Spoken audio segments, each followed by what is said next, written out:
João 19, 19. Quem encontrou, dá uma glória a Deus aí. E Pilatos escreveu também um título e o pôs em cima da cruz. E nele estava escrito: Jesus Nazareno, o Rei dos Judeus.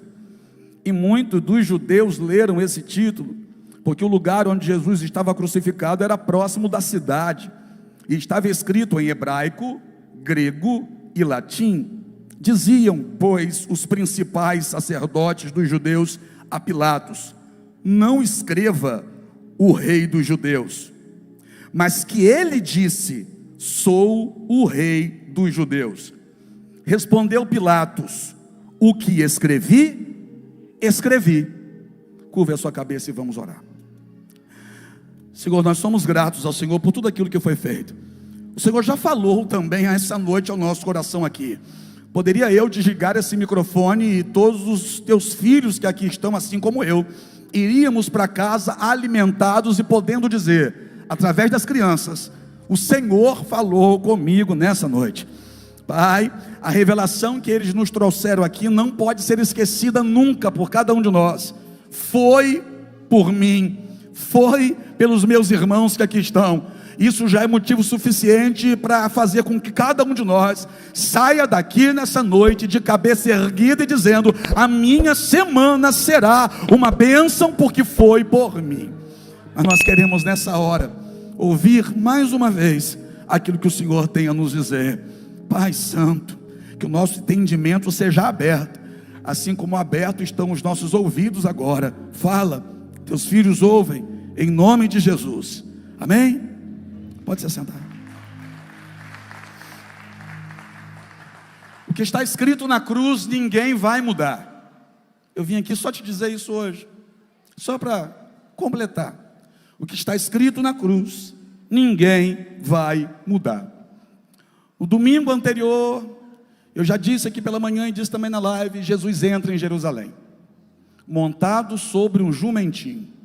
Ele entra em Jerusalém, e o povo que está em Jerusalém o recebe cantando: bendito o que vem em nome do Senhor. Nós conhecemos esse tal domingo como o domingo de Ramos, não é? Você conheceu, você aprendeu isso quando criança, que aquele domingo era o domingo de Ramos. Então no domingo, Jesus entra em Jerusalém. Na segunda, terça e quarta, ele prega em Jerusalém, ele ensina em Jerusalém. Na quinta à noite, ele ceia com os discípulos, ele chama os 12, até Judas foi chamado, até Judas estava ao redor da mesa, Pedro também, aquele que naquela noite negaria Jesus 3 vezes, mas não é que Jesus chamou, Jesus chama os 12 para estar à mesa com ele. Pedro senta na posição na mesa que deveria lavar os pés dos demais, mas Pedro não faz isso. Jesus então se levanta na ceia, pega a bacia, se cinge com uma toalha e vai lavar os pés dos discípulos, pés lodentos, pés sujos, de pessoas que nem mereciam, porque naquela mesma noite, um trairia, o outro negaria 3 vezes, e os demais fugiriam, deixando ele sozinho. E Jesus sabia que tudo isso iria acontecer, e mesmo assim vai lavar os pés destes que estão sujos e destes que não mereciam tal atitude da parte dele. Jesus, sendo o rei, se faz servo, porque maior é aquele que serve, como a palavra do Senhor nos ensina. Jesus lava os pés, Jesus parte o pão, entrega para eles e diz: tomai todos e comei, este é o meu corpo que será partido por vós. Jesus levanta o cálice e diz: tomai todos e bebei, este é o meu sangue que será derramado por vós. No final da ceia, Jesus canta um hino. Nessa altura dos acontecimentos, Judas já havia saído para se encontrar com os soldados e retornar para o jardim do Getsemane para prender Jesus. Então Jesus e os 11 vão cantar um hino. Na noite em que seria entregue, ele canta um hino. Na noite em que ele seria preso, em que ele iria apanhar, em que ele seria traído, seria negado, seria abandonado, ele se levanta com esses discípulos e canta um hino. Que hino que Jesus cantou? Não sei qual foi o hino que Jesus cantou. A Bíblia não diz qual foi o hino que Jesus cantou, mas eu posso tomar esse hino como o hino da nossa vitória. Porque se ele não fizesse o que fez, nem aqui nós estaríamos. Jesus então vai andando com os 11 discípulos que ficaram até certo momento no jardim do Getsêmani. Deixa 8, segue adiante com Pedro, Tiago e João. E tudo isso agora está acontecendo porque são os momentos que antecedem a prisão dele. Os 3 discípulos dormem, Jesus ora 3 vezes, por 3 vezes encontra os discípulos dormindo. Agora se ouve um barulho dentro do jardim, já é madrugada de sexta. Então no domingo ele entra, segunda, terça e quarta ele prega, quinta ele ceia, na sexta-feira ele vai ser entregue, vai apanhar, vai receber a coroa de espinho na cabeça, vai ser surrado e vai morrer na sexta. No sábado vai haver silêncio na terra e rebuliço no inferno. Por quê? Silêncio na terra, Jesus está sepultado, e rebuliço no inferno, porque ele desceu e tomou das mãos de Satanás as chaves da morte e do inferno. Isso no sábado. E no domingo Jesus vai ressuscitar. Mas o texto em que lemos aqui chama a nossa atenção, que quando prendem Jesus dentro do jardim do Getsêmani, levam Jesus até Pilatos. Pilatos precisa sentenciá-lo, Pilatos precisa condená-lo à morte.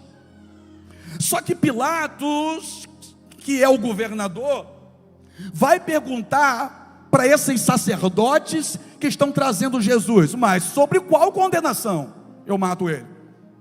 Sobre qual acusação eu devo condená-lo à morte de cruz? Aí os sacerdotes vão dizer: é porque ele se diz o Filho de Deus, ele se diz Rei dos Judeus, e nós não temos um rei, mas ele se diz Rei dos Judeus, e isso é uma afronta ao imperador César. Ele está afrontando César quando ele se diz Rei dos Judeus. Só que Jesus não disse que era Rei dos Judeus. Jesus não falou isso. Falavam isso acerca dele. Aí Pilatos vai até Jesus e pergunta: você é o Rei dos Judeus? Aí Jesus disse para Pilatos: é você que está dizendo. Não era Jesus que estava afirmando. E essa sentença, essa palavra, estava saindo da boca do próprio Pilatos. Aí Pilatos vai dizer: não sou eu que estou. Jesus vai dizer: não sou eu que estou dizendo isso. Quem está dizendo isso é você. Pilatos tenta de todas as formas soltar Jesus, porque Pilatos não consegue enxergar em Jesus condenação que justificasse a morte de cruz. E Pilatos fica argumentando com esses sacerdotes. Só que os sacerdotes vão dizer: tem que matar ele, tem que crucificar ele. Tá, mas sobre qual condenação? Ele diz que ele é o Rei dos Judeus, e nós não temos rei, nós temos um imperador, que é romano, César. Nós estamos debaixo do governo de César. Nós não temos um rei que governe sobre nós. Nós não temos essa história de Rei dos Judeus aqui. A condenação tem que ser essa. Pilatos volta e mais uma vez, junto com os magistrados, se reúne e vai mais uma vez a Jesus: você é o Rei dos Judeus? É você que está dizendo isso. Quem está declarando isso é você. E vou dizer uma coisa: se o meu reino fosse desta terra, eu chamaria os meus servos. De quem que Jesus está falando? Miríades e miríades de anjos que estão agora ao redor do trono. Jesus vai dizer: olha, eu chamaria os meus servos e eles me tirariam daqui, e não haveria sobre mim nenhum tipo de condenação. Meu reino não é deste mundo. E Pilatos tenta de todas as formas livrar Jesus da tal condenação. Ele não encontra condenação, crime em Jesus para crucificá-lo. Aparecem na história outros 2 homens, né? O que vai ser crucificado à direita e o que vai ser crucificado à esquerda de Jesus. A Bíblia não traz o nome deles, mas a história traz o nome deles: Dimas e Gestas. Dimas foi aquele que reconhece Jesus como Cristo no último minuto de vida, e Gestas é aquele que quer que Jesus desça da cruz e também tire ele da cruz. Mas olha que coisa interessante: quando se crucificava alguém, se crucificava naquele Monte Caveira, que é perto da cidade. Por quê? Para que todo mundo que passasse ali pela cidade, pelas ruas, olhasse para o monte e visse a crucificação lá em cima. Quando se olhava e via a crucificação lá em cima, se via a pessoa pendurada na cruz, e sobre a cruz, o título da sua acusação. Então, sobre a cruz desses dois, que foi crucificado um de um lado e um de outro, estava lá, ladrão, salteador. Mas e o que vai colocar na cruz de Jesus? Jesus não roubou, Jesus não era salteador, Jesus não matou ninguém. Qual seria a acusação a ser afixada com uma placa na cruz de Jesus? Todo mundo que passava lá embaixo via. O que vai colocar então na cruz de Jesus? Pilatos percebe que está ficando estreita a coisa, que ele não vai conseguir libertar Jesus como ele deseja fazer. Pilatos ainda tenta e diz assim: olha, sendo Páscoa, eu posso soltar um, que vocês decidam. Eu posso ter misericórdia de um e posso soltar um prisioneiro. Vocês querem que eu solte esse Jesus? Aí os judeus vão gritar assim: não, solta Jesus não, solta Barrabás. E quem era Barrabás? Um perturbado, um revolucionário, que queria resolver as coisas na espada. Barrabás era um criminoso. Eles pedem para soltar um criminoso, mas quando Pilatos apresenta Jesus, eles gritam: esse aí crucifica, crucifica esse aí, bota esse aí na cruz. A cidade estava lotada de gente, e agora Pilatos, não tendo mais o que fazer, ele vai ter que decretar a sentença. E aí Pilatos manda afligir Jesus, porque antes de pregar na cruz, se batia no prisioneiro. Então agora os soldados vão brincar com Jesus, vão bater em Jesus. Os soldados agora vão fazer, sem ordem de ninguém, uma coroa de espinhos, colocar na cabeça de Jesus e bater em cima com uma cana. Olha para o teu irmão e diga assim: ó, foi por você, foi por você. Os soldados estão cuspindo nele. No texto do capítulo 19 diz que os soldados estão esbofeteando ele, estão batendo no rosto dele, estão batendo com chicote nas costas e estapeando a face dele, estão cuspindo nele, estão zombando nele, botam uma coroa, cravam, uma coroa de espinhos sobre ele. E agora pela manhã, 6 horas da manhã, Jesus vai ter que carregar a cruz até o Monte Caveira. Que horas que eu falei? 6 horas. Um trajeto de 3 quilômetros. 3 quilômetros se faz em meia hora. 3 quilômetros se faz em 25 minutos, dependendo da velocidade. Só que esse trajeto de 3 quilômetros, Jesus vai fazer de 6 às 9, em 3 horas. Jesus leva 3 horas para conseguir chegar no alto do monte carregando a cruz. Por quê?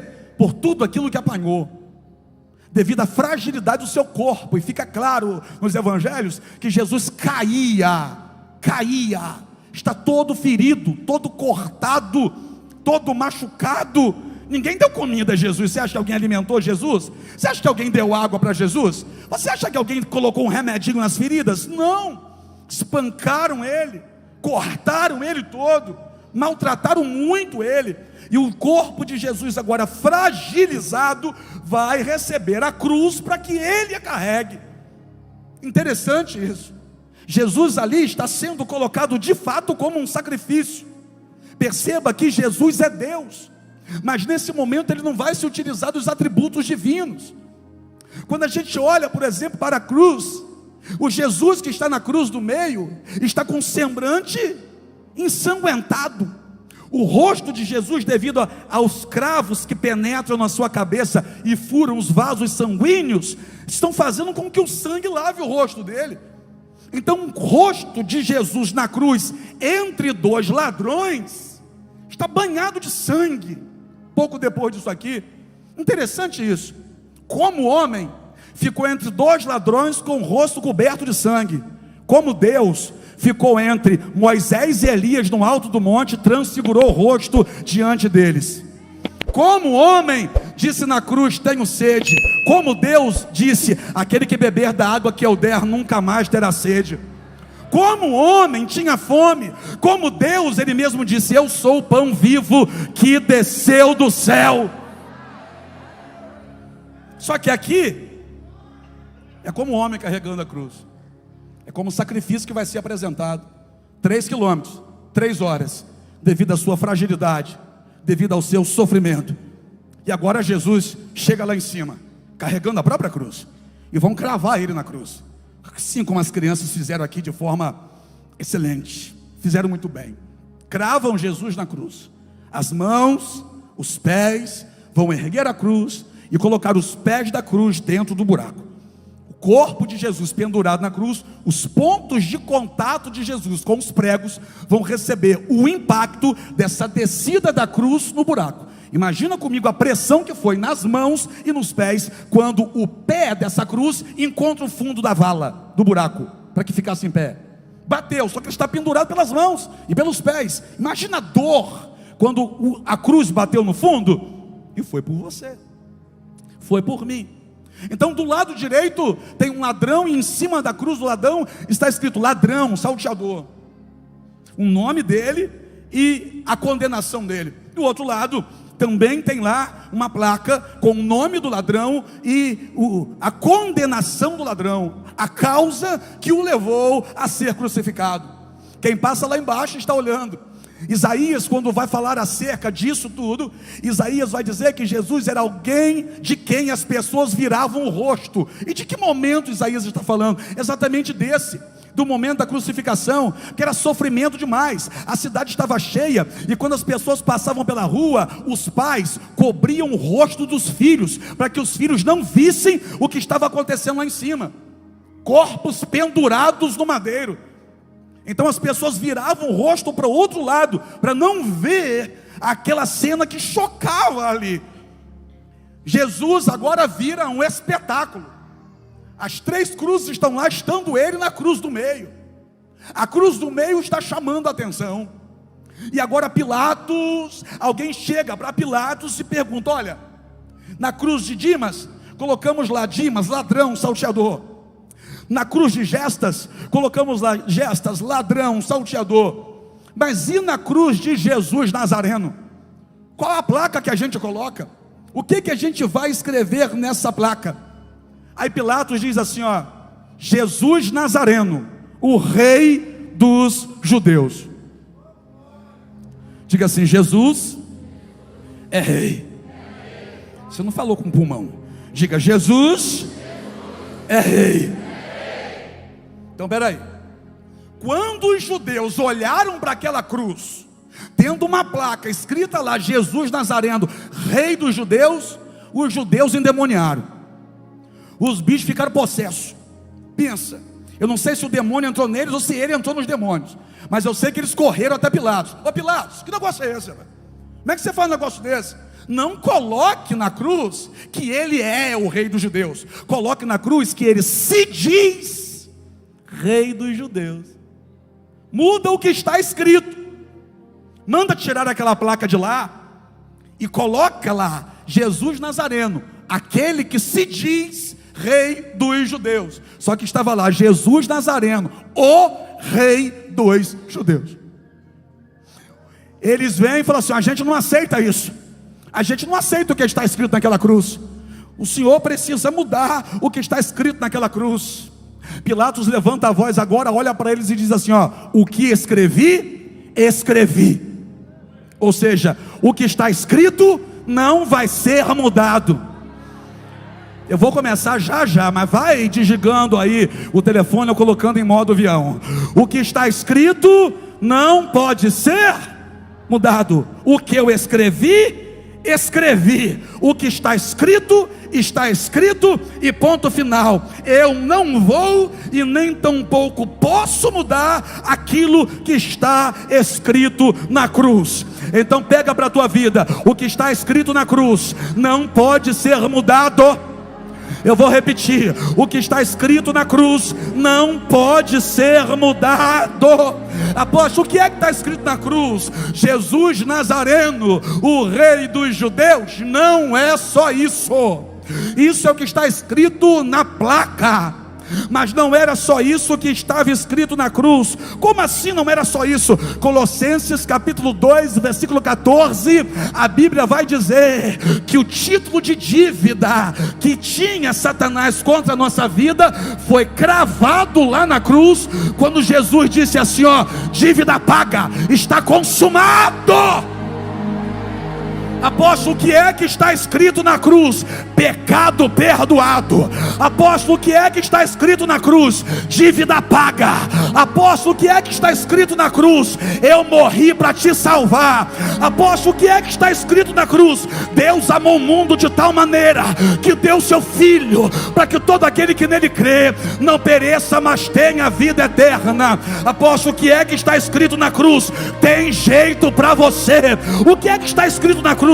Jesus pode te levantar nessa noite. O que é que está escrito na cruz? Jesus pode apagar teu passado hoje.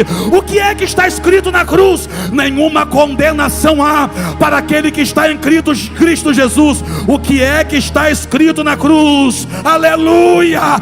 Está escrito que Ele te ama, e não importa o que falam de você, o que importa é o que Ele assinou naquela cruz. O que está escrito na cruz, demônio não pode apagar. O que está escrito na cruz, fofoqueiro não pode apagar. O que está escrito na cruz, atribulado não pode apagar. O que está escrito na cruz, linguarudo do inferno não pode apagar. Pergunta para o teu irmão: quem é você? Você não é o que eles falam que você é nas conversas que eles trocam no WhatsApp pelas suas costas. Você é o que está escrito na cruz. O que é que eu sou? Filho de Deus e co-herdeiro com Cristo. O que é que vai acontecer com a minha vida? Vai acontecer com a tua vida o que está escrito na cruz. O que é que está escrito na cruz? Eu pego o teu passado, jogo no mar do esquecimento, te tomo pela mão direita, te levanto e te digo: tu és meu. O que é que está escrito na cruz? O que está escrito na cruz é o seguinte: eu te amo tanto, mas eu te amo tanto, que eu desci de um trono de glória, nasci de uma virgem, que nem dinheiro tinha, fui colocado dentro de uma manjedoura.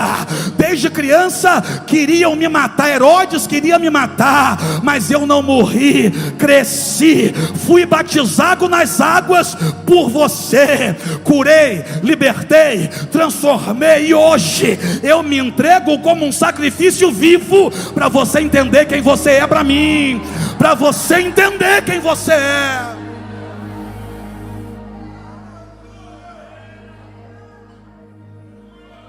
Como homem está com o rosto ensanguentado no meio de dois ladrões, como Deus já já vai subir. Como assim? Levantai, ó portas, as vossas cabeças, levantai, ó portais eternos, para que entre o Rei da Glória. Aí o anjo que estava do lado de dentro grita assim: quem é este Rei da Glória? Aí quem está do lado de fora grita: o Senhor poderoso, Jesus, Ele é o Rei da Glória. Aleluia!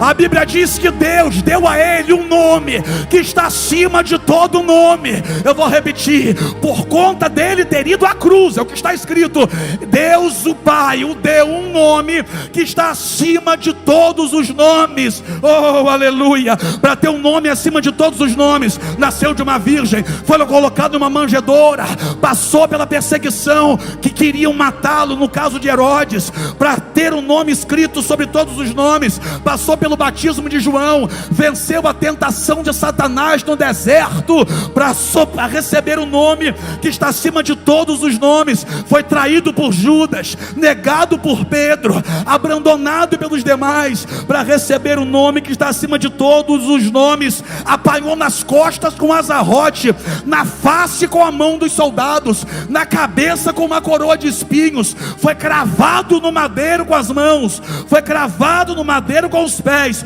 para receber o nome que está acima de todos os nomes. Ele levantou a cabeça, ainda pendurado na cruz, e disse assim: Pai, perdoa eles, porque eles não sabem o que estão fazendo. Para receber o nome que está acima de todos os nomes, ele puxa o ar mais uma vez e vai dizer: Tetelestai, está consumado. Para receber o nome que está acima de todos os nomes, depois que morreu, desceu, tomou da mão de Satanás a chave da morte e do inferno. Para receber o nome que está acima de todos os nomes, andou com os discípulos 40 dias, e depois pregou para eles, e disse assim: agora eu vou passar uma coisa para vocês. Pergunte para mim o que? Pergunta mais alto: o que? Uma procuração. Não estou entendendo, está na Bíblia, você nunca leu? Uma procuração. Felipe, se eu te der uma procuração, eu estou querendo dizer o seguinte para você: faça o que eu deveria fazer, mas faça em meu nome. Se eu der uma procuração minha, assinada por mim ao Felipe, Felipe pode cuidar das minhas coisas usando o meu. Marcos capítulo 16, versículo 15. Jesus diz assim: mas ide por todo o mundo, pregai o evangelho a toda criatura.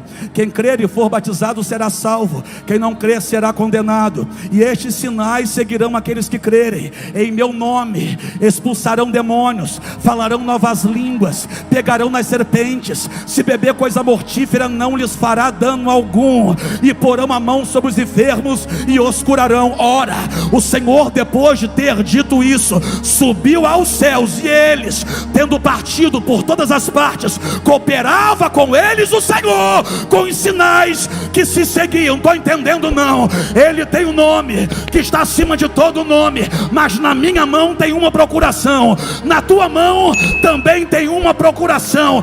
Em nome de Jesus, seu casamento vai ser restaurado. Em nome de Jesus, teu filho vai ser liberto. Em nome de Jesus, você vai ser curado. Em nome de Jesus, essa porta vai se abrir. Em nome de Jesus, a tua vida vai mudar. Que é isso? Ele tem um nome que está acima de todos os nomes, mas nós, Igreja Viva do Senhor, temos uma procuração.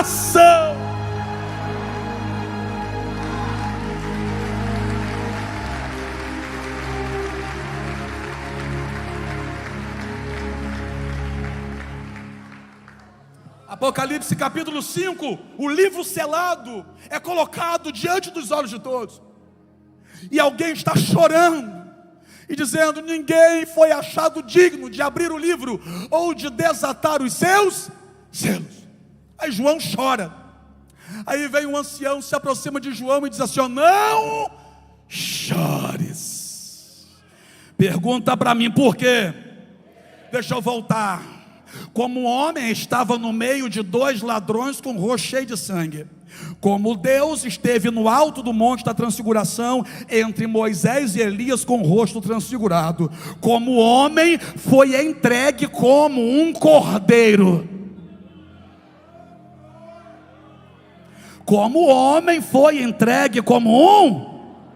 Mas lá no céu, em Apocalipse 5, João vai ouvir assim: ó, não chore, eis aí o leão da tribo de Judá, aquele que venceu a morte. Aí João parou para ouvir. E quando João está ouvindo, João ouviu assim, ó: e ouve a toda criatura no céu, na terra e debaixo da terra dizer ao que está sentado sob o trono, aleluia, ao que está sentado sob o trono, ao que está sentado sob o trono. E quem era que estava lá? Aleluia. Qual o nome dele? Qual o nome dele? Jesus, Jesus, Jesus. Por quê? Porque Jesus é o nome que está acima de todo nome.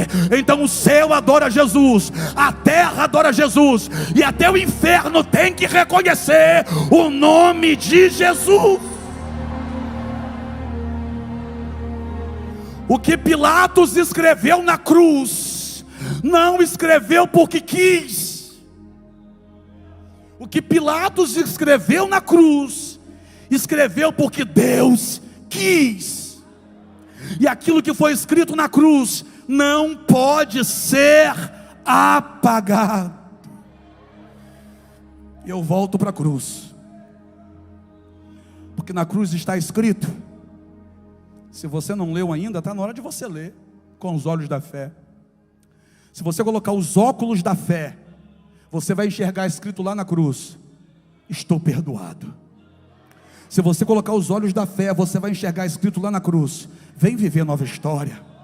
Se você colocar esses olhos da fé e olhar para a cruz, vai estar escrito lá: eu te perdoo, eu te curo, eu te levanto, eu te liberto, eu te transformo, eu te saro, eu te amo, eu te abraço, eu te carrego no colo, eu não te abandono, eu não te rejeito, eu não te desamparo. Tudo isso está escrito na cruz, mas é claro que tudo isso está escrito na cruz. O problema é o olho de quem está vendo. Olha para alguém e diga assim: ó, lá na cruz tem coisas escritas sobre você, sobre a sua família. Tem coisa escrita naquela cruz? Tem.